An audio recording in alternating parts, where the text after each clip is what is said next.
35 points is usually enough to win an NFL game, but that wasn't the case for the Seahawks at Lumen Field on Sunday, thanks to Baker Mayfield and company. I'm going to be breaking down a shootout defeat for Seattle at home against Tampa Bay coming up next year on our post-game edition of Locked On Seahawks.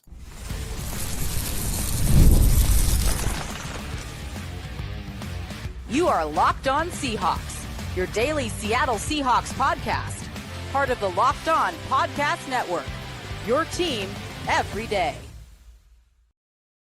Greetings, 12. This is Corbin Smith, host of the Locked On Seahawks podcast, your daily Seahawks podcast, part of the Locked On Podcast Network, your team every day. A special thanks to each and every one of the 12s tuning in, whether you're in nearby West Seattle or you're listening from the middle of the country in Indianapolis, Indiana. We appreciate each and every one of you. The Seahawks coming up short in an instant classic, 38-35 against the Buccaneers on Sunday, a game that it felt like the Seahawks had control of in the closing minutes, and Tampa Bay was able to seize victory down the stretch, making critical plays, including an interception against Sam Darnold inside the final 2 minutes. I'm going to be diving into all the key takeaways coming out of this game, instant reaction, plus weekly game balls, 3 up, 3 down, and much more. So let's get to it looking at this game. And it really was a tale of two halves when you're looking at the style of game, because Seattle had no points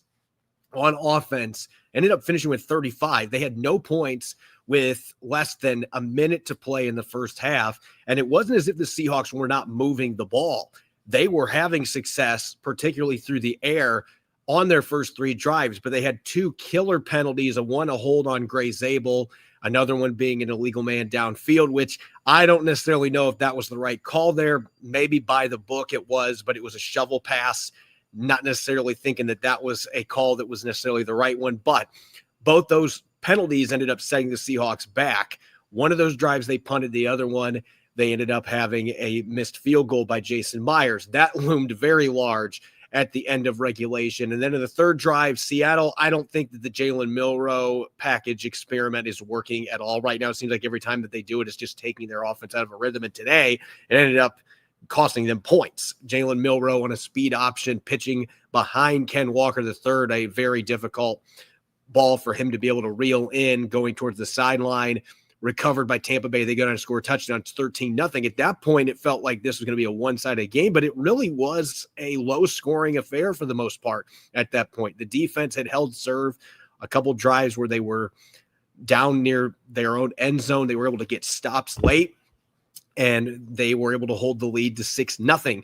Then it was 13-0 after that turnover on the Milroe speed option. And at that point, it seemed like things were starting to get away from Seattle. But Sam Darnold throwing a touchdown to Jackson Smith and Jigba inside 10 seconds to play in the half. They go into the break down only 6, come out in the second half. Derek Young with a circus 36-yard reception. Zach Charbonnet punches it in. Suddenly, Seattle's up 14-13. And at that point, defense truly became optional for both teams, with 340-plus passing yards for the Seahawks, almost 380 passing yards for Baker Mayfield and the Buccaneers. This was a game where suddenly neither team could get stops. Aside from a punt that was forced by the Seahawks in the fourth quarter, that seemed to shift the tide, and yet the Buccaneers were able to find a way to get this game down the stretch. And it boils down to the turnover by Sam Darnold, a pass bouncing off of defensive lineman Logan Hall's helmet, deflects off, and Levante David gets the carom, recovers it for an interception.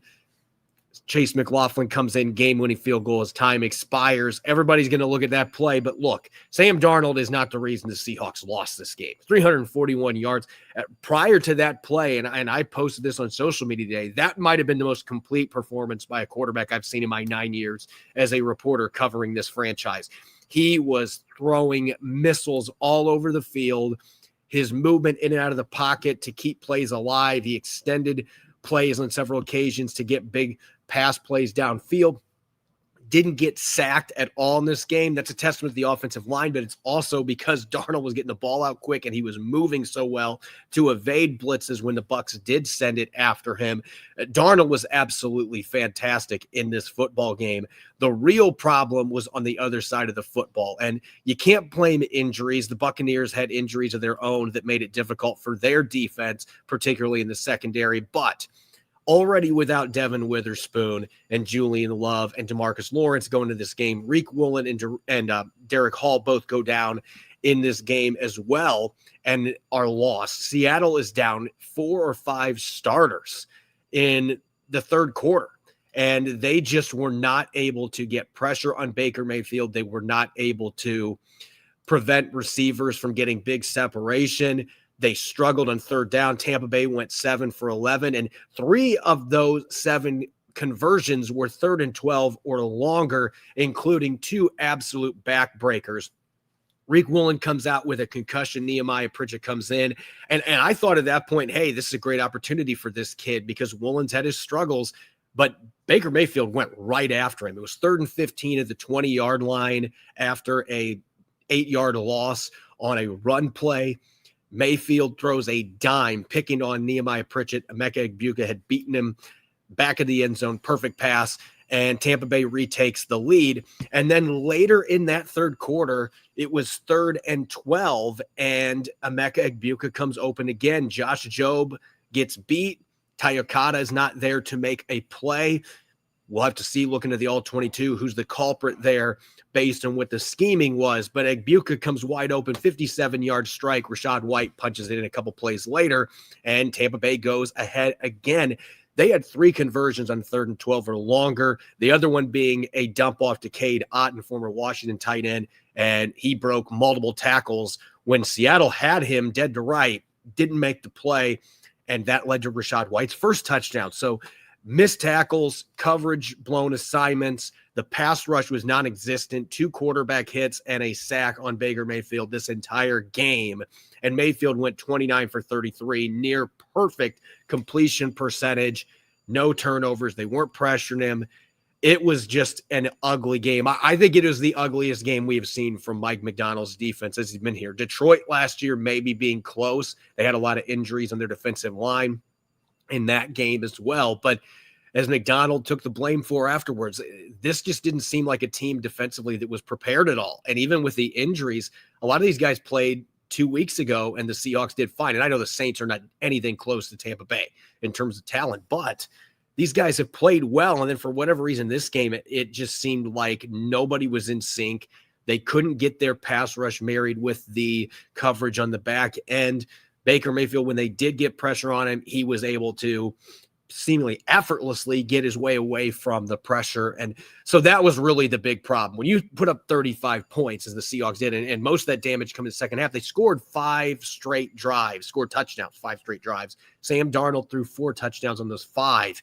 2 of them to A.J. Barner, had 1 to Torrey Horton on 4th and 2. And got to give Mike Macdonald credit there on that play, deciding on 4th and 2, we're not kicking a field goal to go ahead. We're going to go for the jugular. It felt like when they got that touchdown at 21-yard completion to Torrey Horton, where Darnold was able to evade rushers, gets out in the pocket to his left, and then finds Horton open. It seemed like that was the play that was going to put Seattle over the top. They had just forced a punt, one of the few stops in this game.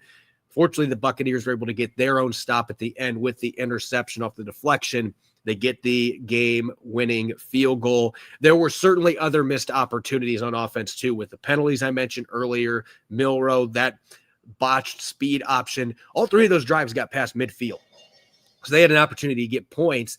That Milroe turnover is a 10-point swing minimum, most likely, because they were getting close to Jason Myers' range. And Myers had already missed a field goal that loomed large, losing by 3 at the end of this game. So Seattle had a lot of self-inflicted wounds in this one. You got to give the Buccaneers a ton of credit, particularly on offense. They were humming on all cylinders with their passing game. They couldn't run the ball to speak of unless they were near the end zone, 2.3 yards per carry, but they were able to make plays on the ground when they needed to. The Seahawks couldn't get those stops when they needed to. So now you're looking at a game that ended up getting away from Seattle. They've now lost 2 games at home where it felt like they had opportunities to seize the game late and they just couldn't get it done. But you certainly can't blame this one on Sam Darnold when your defense gives up 38 points and Baker Mayfield almost had a 100% completion rate.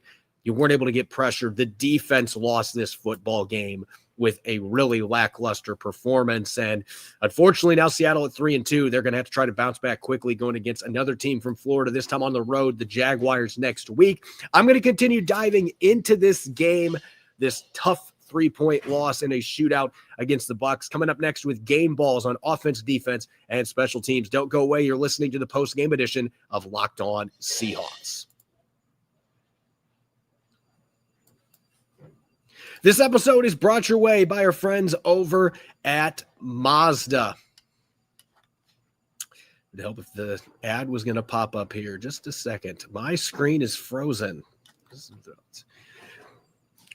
This episode is brought your way by Mazda. Mazda crafts cars for those who choose to do more than simply move. They follow what moves them every time they drive, and that's what makes Mazda stand out. They go beyond safety, style, and performance to deliver a driving experience that feels alive in every detail. As an athlete focuses on every detail, Mazda does the same. From metallic accents to hand-stitched Nappa leather, you can feel it the moment you get behind the wheel. The smooth handling, intuitive controls, and standard all-wheel drive in every crossover SUV. Whether it's a quick drive to practice or a weekend road trip, Mazda makes even everyday drives feel special. It's the small details that make the big plays, and just like there's more to every player, there's more to a Mazda vehicle. Mazda, move and be moved. Welcome back to the post-game edition of Locked On Seahawks. This is your host, Corbin Smith. A special thanks to all the 12s who are tuning in, and thank you, as always, for making Locked On Seahawks your first listen 5 days a week. We greatly appreciate it. The Seahawks falling to 3-2 on Sunday. A heartbreaker, 38-35 defeat to the Buccaneers. Seattle fought back from an early 13-0 deficit, scored touchdowns on 5 straight drives, only for a late interception, a bad luck interception at that, leading the Buccaneers into field goal range to win the game as time expired. Let's get to our weekly game balls. Going to start on offense, and this one's pretty easy. It's got to go to the man under center, Sam Darnold, with a fantastic performance for Seattle. 341 passing yards, 4 touchdowns, 2 of those going to tight end A.J. Barner, as well as a 135 passer rating. Did have the 1 interception late, but played really sound football for the Seahawks all afternoon long, was navigating the pocket, did not take a single sack as well. Thought that he had a fantastic performance for the Seahawks. And there's several plays that I could mention that jump out here. Had a 53-yard completion to Jackson Smith and Jigba in the third quarter that he dropped right into the bucket. Had another fantastic throw that he made to Smith and Jigba on the first touchdown of the game, threading the needle through 3 oncoming defenders in the end zone. So you got to see the dart throws. You got to see the lofted deep balls dropped in. He was just dropping dimes everywhere, over an 80% completion rate. And then that 4th and 2, that clutch play late in the game where the Buccaneers did bring pressure, and Ken Walker, give him credit. He was able to get enough of a guy coming off the right side that Darnold was able to roll out to his left. He kept his eyes up as he always does. Torrey Horton comes open. He gives it to him inside shoulder so that he isn't dragged out of bounds. Turns upfield and gets the touchdown. Seattle's up 35-28 at that point. Made so many fantastic throws in this game. Were there a few where he was fortunate in the second half? Absolutely. But leading his team back on the comeback, he was absolutely fantastic. You could consider Ken Walker the third for this, or A.J. Barner. Those guys had really strong games as well. But Sam Darnold was the engine that ran this offense today and put the offense on his shoulders. They were throwing the ball to run. That was one of my keys to victory coming into this game. And at least on offense, they checked off that box with Darnold willing this team to all those scoring drives and really throwing the ball all over the place, 341 passing yards. So Darnold getting his 3rd game ball in 5 weeks. He continues to play as well as any quarterback in the league. And it's unfortunate that one of these QBs today had to lose because they both played fantastic. Baker Mayfield also having a dynamic game. As for the defensive side of the football, I'm not gonna lie. I actually considered not giving a game ball because, again, 38 points given up to the Buccaneers. The tackling was atrocious. A bunch of botched coverage assignments, guys just wide open, running all over the field. The pass rush was not there to speak of. It's hard to really consider who had a great game. I don't think there were any defensive players that had great games for the Seahawks, but I'm going to give the guy that had 2 pass breakups this game ball, that being Tyakata. Now, I mentioned the deep ball to Emeka Egbuka earlier. I got to go back and watch the All-22 to see where Okada fits in that, but I have a hunch that certainly was a play that he should have been there as insurance if Josh Jobe got beat. Got to see what the schematics of that play were. That would certainly be the biggest red mark on him, but he was able to knock out a 3rd down pass that was to Chris Godwin that would have gone for a new set of downs. He was able to punch that one out and force the Bucs into a field goal. Had a couple other big hits that he dished out as well in the secondary. Didn't have a great game by any means, gave up a 2-point conversion as well. But look, he had 2 pass breakups, had a couple big hits as well. It's hard to find anybody else that had that many good plays today for the Seahawks on defense. So I don't like saying de facto game balls, but that's kind of what it is when you give up 38 points, and Tampa Bay was missing some pieces too. It just was an ugly performance on defense. I thought there were at least some bright spots in Tyakata's game today. Not very many positives that you can get out of this game defensively for the Seahawks at any of the 3 levels. And maybe aside from Sam Darnold, the other player that I thought had a fantastic game today, if we were just giving away 1 game ball, he would be in contention with Sam Darnold. You can attribute 21 points to my special teams game ball winner, and that being Derek Young. Had a 43-yard kick return that set up Seattle's first touchdown at the end of the second quarter. Third quarter had a 50-yard return that set up the first of 2 touchdowns. Actually, it was the second touchdown to A.J. Barner. That was a fourth quarter return that set Seattle up with outstanding field position. Made 3 tackles on special teams. One of them just absolutely a bone-jarring hit that got a lot of oohs and ahs in the crowd. So you had all those special teams contributions. Then Seattle's first touchdown drive on offense. I think it's awesome that we're seeing Clint Kubiak actually using Derek Young, because he's always had tools. He's always been a really good all-around football player, but he hasn't got opportunities on offense. And Sam Darnold, he knew there was a penalty rolling out to his left. He decides to throw up a YOLO ball to Derek Young, and Young reaches back behind his helmet and somehow manages to haul it in for a 36-yard reception along the sideline. Easily the longest catch he's had in his NFL career. Seattle went down and scored a Zach Charbonnet touchdown on that drive. So 3 of their 5 touchdown drives, Derek Young either set it up with a long kick return or he made an explosive reception on offense that led to a touchdown. I thought 83 was all over the field today. And again, Sam Darnold to me would be the player of the game for Seattle, but Derek Young would be number 2 on my list. I just thought everywhere he was making impact plays on special teams. One chance he got an offense, comes through with a 36-yard catch. 83 continues to play really well with all the opportunities he has. Core special teams player, receiver. I think he's going to continue to get some more opportunities with his athleticism, his skill set, former running back background. I think he's earning those opportunities because every time he's on the field, making things happen. So Derek Young, really easy selection for special teams player of the week. And then you add in that catch on offense that ignited a touchdown drive as well. Had a fantastic football game.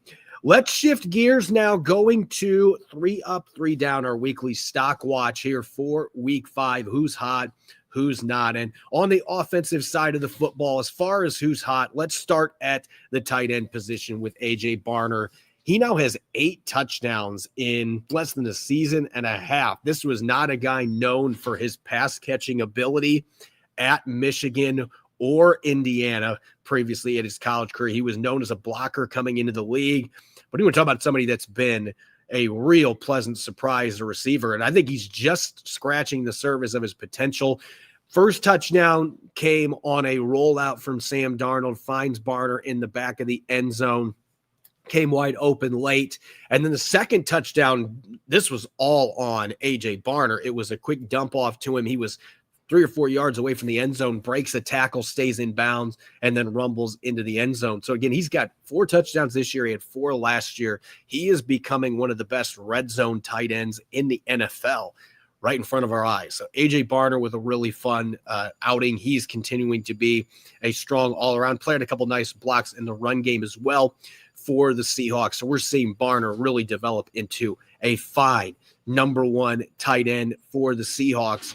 And I got to mention the pass protection as well. Darnold talked about this afterwards. I mean, you're playing against a Buccaneers defense. Todd Bowles, he loves to bring pressure from all three levels, and he'll do it on any down. One of the most aggressive defensive coordinators, defensive play callers out there in the NFL. And prior to that last play where there was some pressure that forced Darnold into a rush throw and bounced off of Hall's helmet and led to an interception, he hadn't been hit much. He hadn't been sacked at all. Seattle's offensive line, their tight ends, the entire unit in pass protection did a fabulous job keeping Sam Darnold upright, keeping the pressure away from him. Darnold was able to escape some stuff as well. He's been so good at that all year. But give the flowers to this offensive line and to the game plan that they had for pass protection. They did a fantastic job against Todd Bowles in this defense that has been a real disruptor all year for opposing quarterbacks. They did a fantastic job keeping Sam Darnold upright. From the tackles to the guards, the center, everybody was getting the job done. I thought it was a fantastic performance all the way around. The tight ends, the receivers getting involved in pass protection as well. Everybody had a piece of that success, but did a great job in pass protection.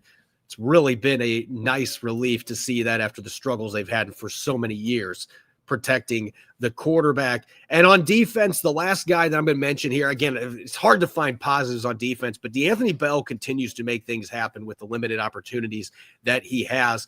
Pitched in with a partial sack with the Chinanowosu, the only sack the Seahawks got today. We've seen him have tackles for loss and be involved in the backfield in recent games. The Seahawks aren't playing him a ton of snaps, but when he's getting his chances on defense, kind of like Derek Young is on offense, when he gets his chance, he's going out and he's making things happen. So I think D'Anthony Bell, one of the few guys in this game that you could look and say, well, at least he made an impact play. There just wasn't very much of that on the defensive side of the football for the Seahawks in this football game. And Bell continues to also chip in on special teams. So one of the few guys on that side of the ball that you can say coming out of this game that you feel like made some positive contributions. Now the longer list. I'm only going to talk about three players, but the longer list as far as who's not hot coming out of this game, the 3-down aspect. And I got to start off with, look, I don't want to put too much on the kid. He played one play today, and I do think Jalen Milroe could still have a very bright future in the National Football League, but the packages that the Seahawks are trying to implement him in, where they put him into the game, it just seems like it's just completely taking the offense out of rhythm. And then today it turns directly into a turnover. It seems like it would not be ideal to put a backup quarterback into the game cold and say, hey, we're going to run a speed option. I didn't like the play call. I thought that it was not an ideal one for a guy that hasn't been in the game, isn't in a rhythm. And it was just a bad pitch by Jalen Milroe. Ken Walker III tried to bring his hands back and catch the ball and recover, but he's being dragged by momentum out towards the sideline. It was just a bad pitch. Tampa Bay recovers. And again, that swing of events there, I think the Seahawks were in position to go get at least a field goal there. To me, that was a 10-point swing in this game. With that mistake, I just felt it was being too cute. I would put the Milroe package away right now because I just don't see any value in what they're getting out of it. Does that mean that it couldn't become something they could use down the line? No, not exactly. But I think right now, the way Darnold's playing, you don't want him away from the quarterback position anyway. They're running the football the last couple of weeks a lot better. It almost feels like a situation where you make him inactive and you make him an emergency quarterback at this point and have somebody else available on offense or defense, particularly with the depth issues they're dealing with. I just think that right now it's just not working for this offense when they try to put Jalen Milroe into the lineup. They've got to figure that out moving forward, whether they're going to do that or not. I personally, like I said, I'd move away from the Milroe package for now because it just doesn't seem like anything positive has come from the plays that they have put him in. And this was the worst case scenario, having a turnover. There hasn't been a threat of the pass when he's been in the game either, which makes it a lot easier on the defense. Speaking of that defense, I'm just going to point blank say for my second who's down on Stock Watch, it's all about the pass rush. I understand that DeMarcus Lawrence was out and that Derek Hall left in the first quarter with an oblique injury, but where's Boye Mafe? He had a big play stuffing a run. It was a play before the 20-yard touchdown on 3rd and 15. He made a big play there, but where is he from a pass rushing standpoint? Still has no sacks. There's been some games leading up to this where he had been active without the numbers, but can't remember him making much of an impact in this game. Uchenna Nwosu had 2 or 3 times he had Baker Mayfield lined up and could not get to him. They did have a partial sack with him and D'Anthony Bell on a blitz, the only sack they got. But Nwosu had several other chances and was not able to finish those plays.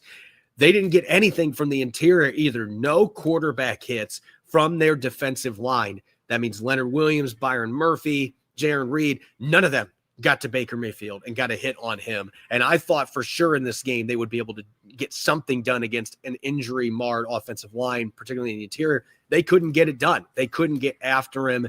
The only way they could get any pass rush in second half was starting to send some guys, and with the way their secondary was playing, that was incredibly risky. So I think that is maybe the biggest negative coming out of this game with the way the defense played. You're going to look at the injuries that they had and having to plug Nehemiah Pritchett in, certainly a bad debut for him on defense this year. Baker Mayfield went right after him, 2 touchdowns to Emeka Egbuka in this game. You were hoping that he was going to be able to come in and step up in his first significant action on defense with Woolen being out, and it just didn't happen. But the pass rush to me was the biggest issue today. It was absolutely non-existent for 99% of this game, and it made life easy for Baker Mayfield. They couldn't finish, and that ultimately is what is going to lead for you in a game that's a shootout, falling just short and not being able to get any pressure. Tampa Bay was able to get at the very end. Seattle was not able to do that on Baker Mayfield. So now they sit at 3-2. They're going to have to go back to the drawing board on defense and hope they get better health. And Devin Witherspoon, Julian Love back this week. Maybe DeMarcus Lawrence is back for the game in Jacksonville, but they've got to get some reinforcements out there. Mike Macdonald and his coaching staff have to look in the mirror and figure out what went wrong this week from a preparation standpoint and try to put themselves in a better position to go back to work and get this defense playing to the way that they're capable of, how they played the first 4 games. They're hoping this is an asterisk, not a sign of things to come for a defense that has been pretty darn good all season long up until today. As always, you can follow me on X and Blue Sky at Corbin Smith NFL. Make sure to subscribe to Locked On Seahawks on YouTube and wherever you get your podcast to make sure you don't miss a single episode. I'll be back tomorrow, Monday episode, with my co-host in crime, Rob Rang. The two of us will dish out our Monday musings, and we'll open up the mailbag as well. Make sure that you're listening in and enjoy the rest of your Sunday. Go Hawks.